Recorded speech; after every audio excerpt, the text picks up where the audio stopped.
सनातन नववर्ष मेले में कवियों ने बांधा शमा। दूसरे दिन भव्य आयोजन, सांस्कृतिक एवं आध्यात्मिक उल्लास से सराबोर हुआ नगर बरेली में सनातन संस्कृति चेतना ट्रस्ट के तत्वावधान में आयोजित तृतीय सनातन नववर्ष मेले का दूसरा दिन भव्यता और आध्यात्मिक आस्था का संगम बन गया। ये मेला भारतीय संस्कृति, परंपराओं और आध्यात्मिकता को सहेजने का अनुपम प्रयास है, जिसमें हजारों श्रद्धालुओं एवं दर्शकों ने सहभागिता की। कवियों की ओजस्वी वाणी से गूंजा मेला प्रांगण इस शुभ अवसर पर प्रसिद्ध कवयित्री अनामिका अंबर, नेहा नमन, उन्नति भारद्वाज, गौरव चौहान, सौरभ सुमन एवं रोहित राकेश ने अपनी ओजस्वी कविताओं से समा बांध दिया। उनकी रचनाओं ने न केवल श्रोताओं को मंत्रमुग्ध किया, बल्कि सनातन संस्कृति की भावनाओं को और प्रखर कर दिया। इस समय विद्यमान है, विराजमान है। मैं कहूं कि शायद इससे बड़ा और कोई पुण्य नहीं हो सकता आज की तारीख में कि स्वयं संत नीचे बैठ करके इन कवियों को सुन रहे हैं। एक बार हमारे इस सौभाग्य को आप लोग अपनी तालियों से पुष्ट करें। जोरदार तालियां आपके हैं। आयोजित इस सनातन नववर्ष मेले में उपस्थित हम सबके बहुत ही प्रिय और आदरणीय ऐसे हमारे क्षेत्रीय अध्यक्ष आदरणीय श्री ध्रुवजय सिंह साके जी, और अभी जिन सभी कवियों और कवियत्रियों का नाम अध्यक्ष जी ले रहे थे, को रोकने के लिए बहुत कुछ करना पड़ता, लेकिन आने वाले समय में ऐसा ही होने वाला है, क्योंकि अभी तक जो हमारे युवा हैं उनके सामने अगर नववर्ष की बात की जाए तो नववर्ष 1 जनवरी को ही दिखाई देता है। वो लगता है कि जब तक 31 दिसंबर की रात को पार्टी नहीं करेंगे और 12 बजे के बाद जब तक एक दूसरे को विश नहीं कर लेंगे तो शायद हमारा नववर्ष पूरा नहीं होगा। इस सनातन नववर्ष की शुरुआत मुझे नहीं लगता कि पूरे भारतवर्ष में इस तरह मेले के रूप में कहीं और होती हो। तो मैं सभी आयोजकों को बहुत बधाई देना चाहता हूं, क्योंकि ये जो हमारे युवा पीढ़ी है, ये घर वालों की बात तो सुनती नहीं है। आखिर उनको ये सिखाया कैसे जाए कि ये सनातन है क्या, इसके बारे में पढ़ाया कैसे जाए।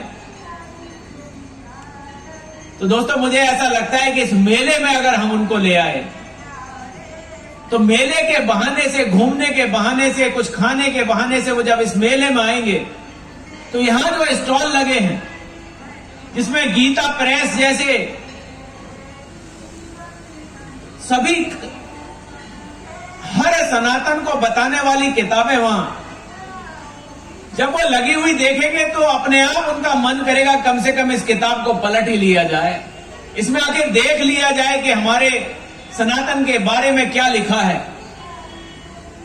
निश्चित रूप से 1 बार नहीं तो 2 बार और 3 बार में उनको सनातन के प्रति ऐसा लगाव होगा कि आने वाला समय वो नववर्ष भारतवर्ष में 1 जनवरी को नहीं, वो चैत्र के नवरात्र में बनता हुआ दिखाई देगा।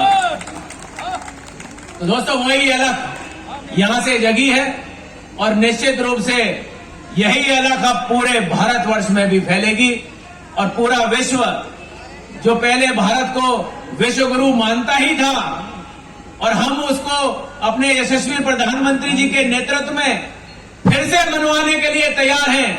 यकीन मानिए, सनातन की ताकत पूरे दुनिया को बता देगी कि भारतवर्ष विश्व गुरु था, है और आने वाले समय में भी रहेगा। ऐसी कामनाओं के साथ पुनः आयोजकों मंडल को मैं बहुत बहुत बधाई और शुभकामनाएं देता हूं कि आप लोग ये जो अलग जगाने का काम कर रहे हैं, इसमें थोड़ी सी उस अलग की एक छोटी सी चिंगारी बना के हमें भी कहीं ना कहीं लगाए रखिए, तो हमारा भी जीवन सफल हो जाएगा। आपको पुनः बहुत बहुत बधाई, धन्यवाद, जय हिंद। नमस्कार जी। सनातन संस्कृति चेतना ट्रस्ट का आज मेले का द्वितीय दिन है और यहाँ पर आज कवि सम्मेलन हो रहा है। कवियों में अनामिका अंबर जैन और हमारे गौरव चौहान जैसे कवि हैं साथ में और भी पैनल पे रोहित राकेश बरेली के मशहूर कवि वो भी हैं। जैसे कि सारे बरेली की जनता देख रही है, यहाँ पर सभी लोग मेले का बड़ा आनंद ले रहे हैं।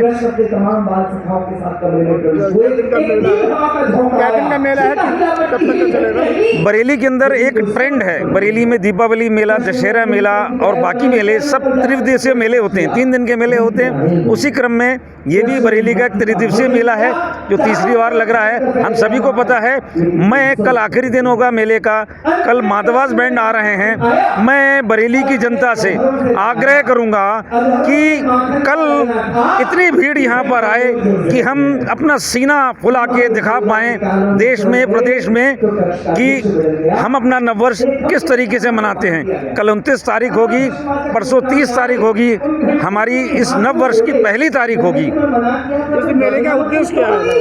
देखिए, इस मेले का उद्देश्य अपने भारतीय संस्कृति की दिव्यता, भव्यता और इसके दर्शन आज के युवाओं को कराना है और उनको ये बताना है कि हमारा नववर्ष वो नहीं है जो वर्षों से वो ये मैं भी मना रहा था। हमारा नववर्ष ये है जो मार्च या अप्रैल में आता है। हमको एक लकीर बड़ी खींचकर अपने लोगों को ये बताना पड़ेगा, इतने वर्षों की गुलामी में जो हम भूल गए हैं कि हमारा नववर्ष कब आता था।